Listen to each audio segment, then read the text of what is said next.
I knew the dinner was going to be bad, but I didn't know it would be this bad. Sunday dinners at my parents' house were a tradition I never signed up for, but felt too guilty to skip. I'm Noelle, 34, a single mom to 2 kids, Owen, 12, and Alyssa, 10. My sister Michelle, the golden child, never misses a chance to show off, and my parents eat it up like gospel.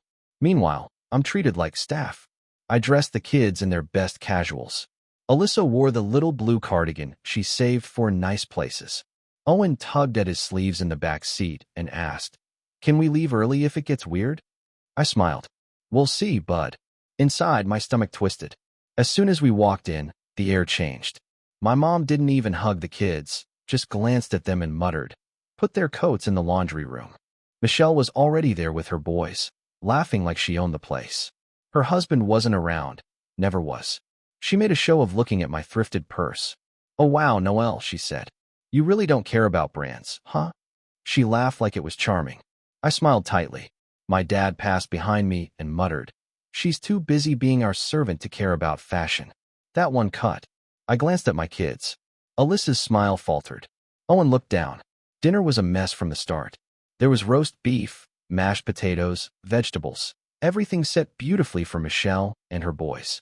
For my kids, my mom handed me a separate plate from the kitchen and said, "Here, this is fine for them. Scraps from the casserole last night. They don't eat much anyway, do they?" I froze.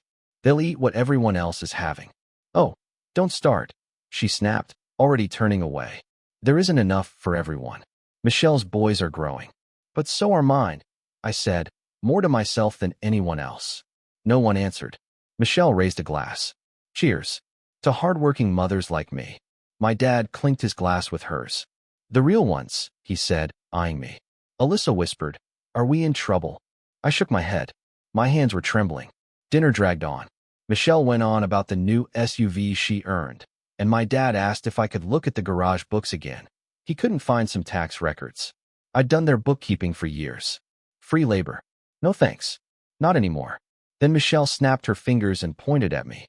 "Oh, when we go out next weekend, can you spot me again? You know how tight it's been with the kids' activities. You're always so good about helping." My mother nodded like that settled it.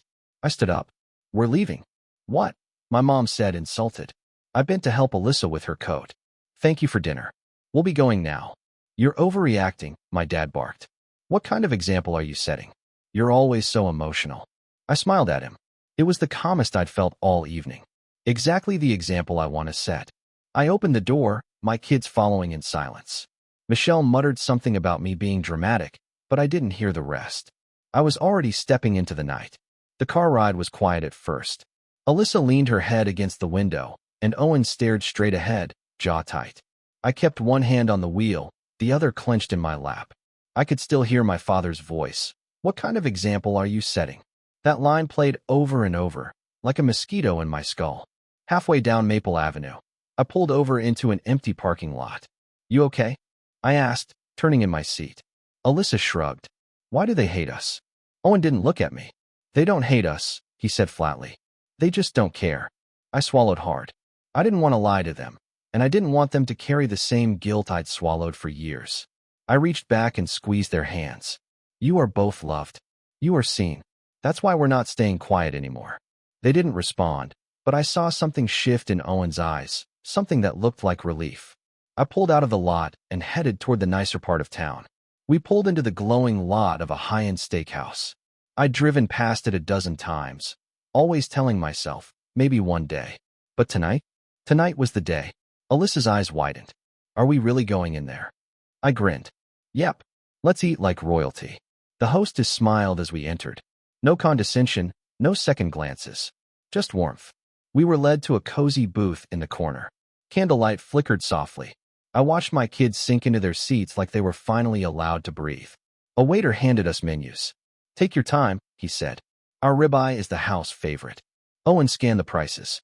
"Mom, this is too much." "Not tonight," I said. "Tonight, we celebrate. You two are my greatest accomplishments. You deserve to be celebrated." We ordered ribeyes, truffle fries, creamed spinach, and dessert before dinner. When the food came, Alyssa whispered, "This is the best thing I've ever eaten," before shoving another bite into her mouth. I sipped my wine and looked at them. Really looked. Owen was laughing. Alyssa was humming between bites. And for the first time in a long time, I didn't feel invisible. I felt like a mother with a voice. Halfway through the meal, I took out my phone. My fingers trembled, but not from fear. From something else. Something like resolve. I opened my voicemail app and hit record. Hi, Dad. It's Noelle. Just wanted to let you know I won't be managing the garage books anymore. Or running errands. Or watching Michelle's kids. I know it'll be an adjustment. But I realized tonight that I've spent too many years doing the work of a daughter, a secretary, and a maid, without so much as a thank you. So, I'm stepping back. I'm reclaiming my time, my peace, and my kids' dignity. You'll figure it out. You always do. I paused, breathed, then added, oh, and dinner was insulting. We won't be back. I hit send. Then I pulled up another number, Michelle's husband, Darren. Owen looked up. Mom. I nodded. Time for truth. I tapped, call. Darren answered on the second ring. Noelle. He sounded surprised, maybe even cautious. I almost felt bad. Almost. Hey, Darren. I know it's late. I won't keep you long. Is everything okay? No, I said calmly. But it's about to be. There was a pause. I'm calling because I think you deserve to know a few things. Things your wife hasn't told you. For starters, the extra income she said she made from freelance consulting, that was me. I've been watching her kids, running errands, even balancing your joint accounts for the past year. For free. I could hear him sit up straighter. Wait, what? I never got paid. Not once. She told your Aunt Patricia she was managing everything herself. That she was the glue holding everything together. More silence. Then, she said she was consulting for a tech firm. I let that hang in the air. She also used the garage money your dad gave you 2 years ago, I added. The money you set aside to help renovate your kitchen? She gave it to our dad to cover a few months of payroll. That one landed. Darren let out a sharp breath. She said that money went to pay off her student loans. It didn't, I said. I'm sorry. I wasn't doing this out of spite. I wasn't angry anymore, not really. I just wanted the pretending to stop. I wanted the people enabling Michelle to see her. Maybe then they'd stop punishing me for not playing along. I'm not asking you to pick sides, I said. Just start asking questions. You deserve transparency. So do your kids. He didn't say thank you. He didn't have to. The silence was enough. After I hung up, I stared at the candle for a moment, feeling the weight of every unsaid thing I'd ever carried burn just a little lighter. Alyssa asked softly, was that Aunt Michelle's husband? Yeah. Is he mad? Not at us. Owen took another bite of steak. Good. We got dessert, chocolate lava cake, 2 of them. Alyssa licked her spoon like it was magic. Owen leaned back, full and smiling. I excused myself and stepped outside for air. Under the parking lot lights, I called one last number, Aunt Patricia. Patricia was the matriarch, my dad's older sister, the one who controlled the family trust and who everyone stayed polite around. If anyone could flip the table, it was her. She picked up with a clipped, Noelle? Hi, Aunt Patricia. I think it's time we talk. I told her everything quickly, clearly, without dramatics. The unpaid labor. The verbal digs. The constant erasure of my kids. And Michelle's lies. Patricia was quiet the entire time. At the end, she said, Are you okay? It was the first time someone in my family had asked me that in years. I will be, I said. She sighed. This family's been broken for a long time, Noelle. You didn't cause that. But you're the first to stop pretending it isn't. Then she said something I didn't expect. There will be a meeting. Next week.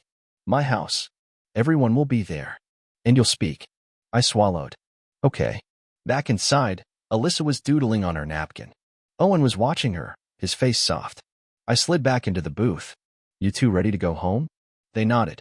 As we walked out, the host smiled again. Hope to see you again soon. I smiled back. You will. The next morning, I woke up to a dozen missed calls. 5 from my dad. 2 from Michelle. 3 from Darren. 2 from numbers I didn't recognize, probably the cousins Michelle had already spun her version of the story to. I didn't answer any of them. Instead, I made pancakes. Real ones, with butter and cinnamon, not the frozen kind we usually ate in a rush before school. Alyssa set the table without me asking. Owen poured juice for all of us. For once, our morning felt quiet. Safe. I sat at the table and watched them eat. My chest felt hollow and full at the same time. This wasn't just about a dinner or a voicemail. This was years of sacrifice, of swallowing insults with a polite smile, of telling myself it's not worth the fight every time my parents dismissed me in front of my children. But something shifted in me at that dinner table. Watching my daughter be handed a plate of scraps, that was the last straw. After breakfast, I opened my laptop and pulled up the folder marked Garage. Every invoice, tax doc, and payroll ledger from the last 5 years was there. I'd handled everything from my father's auto shop. For free. I typed up one final email. Subject: Transfer of responsibilities. Hi, Dad. Per my voicemail, I'll no longer be managing your books for operations. Attached is a zip folder with all documents up to date, through last quarter. I've removed my access to all accounts and cloud storage. Suggest you hire a proper accountant, one who's paid. Noel. I hit send. A minute later, my phone rang. It was him. I let it go to voicemail. When I finally played it, his voice was cold and shaking. I don't know what this stunt is about, Noel. You're tearing this family apart. After everything we've done for you, you're acting like a victim. Call me back when you're ready to be rational. Rational. That word made my blood boil. I'd been rational for 10 years. Rational when they forgot Owen's birthday. Rational when Michelle's kids got full Christmas gifts and mine got dollar store leftovers. Rational when I sat through dinners where my parenting was questioned, my job mocked, my life dismissed. I was done being rational. Darren called again that afternoon. This time, I answered. He didn't waste time. I asked her. Everything you said, she denied most of it. But when I brought up the money, she froze. Then she started crying. I didn't tell you to punish her, I said. I just wanted the truth out. I'm not punishing her, he replied. But I can't live in lies. That's not a marriage. I nodded, even though he couldn't see. I know. Then he surprised me. Thank you for telling me. Really? I wish someone had said something sooner. I didn't say anything back. I think he understood. That night, Patricia sent out the formal invitation to everyone, a family meeting at her house. Required attendance. The group text lit up, mostly confusion and Michelle's dramatic, "What is this even about?" comment. My mom asked if this was necessary. Patricia shut it down with one sentence. Yes. It's long overdue. I stared at the screen for a long time. Then I got up, walked into Owen's room, and hugged him. He didn't ask why. He just hugged me back. The family meeting was scheduled for Saturday afternoon at Aunt Patricia's house, the one with the wraparound porch and silent judgments built into every wall. We hadn't all been in one room in years. Not like this. I dressed simply. A soft blue blouse, jeans that fit just right. Nothing flashy, nothing submissive. Just me. The kids stayed home with a neighbor. I didn't want them near whatever was about to unfold. When I arrived, Michelle's SUV was already in the driveway. Of course it was. Inside, the living room looked staged, perfectly arranged throw pillows, not a speck of dust in sight. Patricia stood by the fireplace, arms crossed.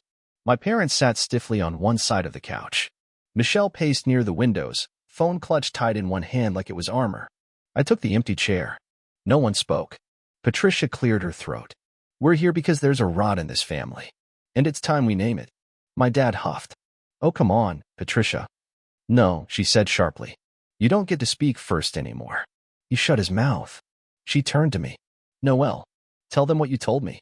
I hesitated for only a moment. Then I began, voice steady, face calm. I've been handling the garage books for 5 years. Running errands. Babysitting. Covering for Michelle. All unpaid. I never complained, because I thought, maybe if I just kept giving, someone would notice. Maybe I'd finally matter. Michelle scoffed. You do matter. Stop playing the martyr. No, I said, turning to her. I don't matter. Not to you. Not to them. I gestured to our parents. Do you know what Mom said to my kids last week? That they could eat scraps. You all sat there and watched it happen. My mother shifted. That's not what I meant. But it's what you said, I snapped. And it's what they heard. Patricia stepped in. I've heard enough. This family has rewarded one child for mediocrity and punished the other for endurance. It ends now. Michelle crossed her arms. So what? You're taking her side? I'm taking the side of fairness, Patricia replied. I control the trust. From this point forward, any distribution, inheritance, gifts, support will be based on contribution and integrity, not favoritism. My father stood up, face red. You can't do that. I just did, she said, cool as ice. Michelle's voice cracked. You're ruining everything. No, Michelle, I said. You did that when you started lying and expected everyone to protect you. My mom looked like she might cry. But we never meant to hurt you. But you did, I said, over and over. And you taught my children that they are less. I won't allow that anymore. For the first time, the room was quiet in the way that listens. Then Patricia said the words that felt like air after drowning. Noelle, you deserve better. You always have. Michelle stormed out not long after. My parents stayed, looking shell-shocked, as if seeing me for the first time. Maybe they were. Patricia put a hand on my shoulder before I left. If you ever need support, you come to me. No more carrying this alone. I nodded, eyes burning. As I stepped out into the sun, I exhaled so deeply it shook my shoulders. For the first time in years, I didn't feel like a servant. I felt like someone worth hearing. The next few weeks were quieter, but not peaceful. Michelle's silence came first. No texts, no calls, no snide comments on family threats. Darren moved out temporarily. I only knew because Aunt Patricia mentioned it in passing. He's giving her space to reflect, she said. We'll see what she does with it. My parents, on the other hand, were like strangers learning how to speak to me. My dad emailed a formal apology. Short, clumsy, but it was something. My mom sent a basket of baked goods, store-bought, wrapped in cellophane, and paired with a card that read, "Hope we can start fresh." I didn't answer either of them. Not out of spite. Out of protection.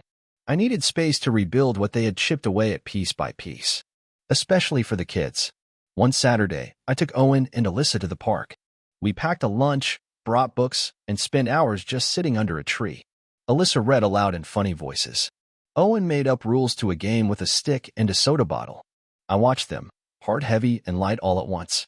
Afterward, as we drove home, Owen said, "You know, I used to think we weren't good enough for Grandma and Grandpa." My grip on the steering wheel tightened. Why? They never looked at us the way they look at Aunt Michelle's kids. It's like we were furniture. Alyssa piped up from the back seat. But not anymore. Right, Mom? I glanced at them in the mirror. Right. Not anymore. Later that week, Patricia invited me to a small dinner. Just her, me, and the kids. She made chicken marsala and lemon cake. She let Alyssa frost the dessert. She asked Owen what games he was into. When we left, Owen said she actually listened. She always knew, I said. She just didn't know how bad it was. Patricia wasn't perfect, but she was trying and she had power. She'd pulled financial support from my father until he found a real accountant. She made Michelle submit actual receipts before touching the family trust again. There were rules now. Structure. Fairness. And as for me, I started my own small bookkeeping business. Nothing big, just 3 local clients, but it was mine. Paid work. Respectful clients. No more begging to be seen. Then, one morning, I got a message. From Michelle. Can we talk? I stared at it for a long time. Finally, I typed. Depends. Do you want to talk? Or do you want to defend yourself? She replied quickly. I want to say sorry. We met at a cafe near her place. She looked tired. Older, somehow. She didn't order anything. Just sat across from me, hands clenched. I messed up, she said. I thought I was better than you. I thought I deserved more. And when things fell apart, I blamed you because you stopped letting me hide behind you. I didn't say anything. She continued. Darren might not come back. I don't know yet. But I know it's not your fault. That part mattered. And your kids, she added quietly. They're good. Better than mine, honestly. And that's because of you. That part mattered more. I nodded. Thank you for saying that. She looked up, eyes wet. Do you forgive me? I thought about Alyssa and Owen. About the dinner where everything cracked. About the years I let myself be small. I don't know, I said. But I'm willing to see who you become next. Michelle nodded, wiped her cheek, and said, That's fair. It was. 3 months later, we didn't go back to Sunday dinners. Not because we weren't invited, but because we no longer needed them. My parents still tried, in their own awkward way. My mom started texting the kids once a week. My dad mailed Owen a birthday card with actual cash inside, no passive-aggressive note, no comparison to Michelle's kids, just happy birthday, proud of you. We were cautious, not cold. I'd stopped expecting change to come in a tidal wave. Instead, I let it trickle in and decided what to keep and what to let pass by. Michelle and I stayed civil. We exchanged short messages, sometimes even pictures of our kids. She started therapy. Darren moved back in, slowly, with conditions. Boundaries were everywhere now, like fences in a field. You could walk together, but only if you respected the lines. One evening, after school, I picked the kids up and took them to that same steakhouse. The one with the warm lighting and the too expensive wine. Alyssa's face lit up when she saw the place again. "Are we celebrating something?" she asked. "Yes," I said. "You?" We sat at the same booth. Ordered the same truffle fries. Owen got the ribeye again. Alyssa wanted the lava cake before dinner. I said yes. When the food arrived, Alyssa looked up at me and said, "Mom, that night, the one when we left Grandma's? That was the best night of my life." I blinked. "Really?" She nodded. "Because you picked us." I didn't cry, but something inside me cracked open in a way that felt finished, like a door quietly closing behind me. That night, after they went to bed, I sat alone in the living room, lights low, and just breathed. I thought about all the times I stayed silent so things wouldn't get worse. All the ways I taught my kids to accept less because I was afraid of taking up too much space. And then I thought about that steakhouse booth. Their glowing faces. The moment I chose us. Not in anger. In love. I'd always believed breaking the cycle had to be loud. Like screaming, throwing things, cutting people off. But it wasn't. It was leaving the room. It was picking a better one. It was making one phone call, then another. It was feeding your kids steak when everyone else gave them scraps. Not to prove anything, but to show them what they're worth. And to finally believe it yourself.